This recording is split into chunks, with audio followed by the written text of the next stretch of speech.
ప్రధాని మోదీపై తనదైన శైలిలో విమర్శలు గుప్పించారు బీఆర్ఎస్ వర్కింగ్ ప్రెసిడెంట్ కేటీఆర్. 10 ఏళ్లు దేశాన్ని నడిపిన ప్రధాని మోదీ తెలంగాణకు రూపాయి ఇచ్చింది లేదని విమర్శించారు. శ్రీరాముడు అందరివాడు, ఆ రాముడితో మనకు పంచాయతీ లేదు, పంచాయతీ అంతా బీజేపీతోనే అన్నారు. రాముడి పేరు చెప్పుకుని రాజకీయం చేసే బీజేపీని తన్ని తరిమేయాలన్నారు కేటీఆర్. ప్రధానమంత్రి ప్రియమైన ప్రధానమంత్రి కాదు, పిరమైన ప్రధానమంత్రి, అన్ని పిరం చేసిన ప్రధానమంత్రి. ఆలోచించండి.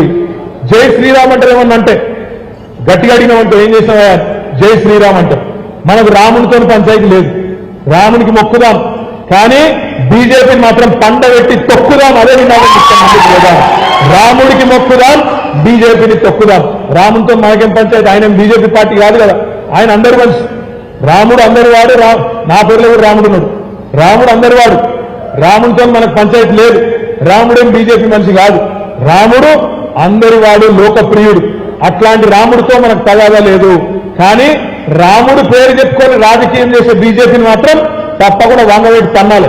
ఏం చేసినావు 10 ఏళ్ళు అంటే చెప్పటానికి ఏం లేదు. మేమేమే పెద్ద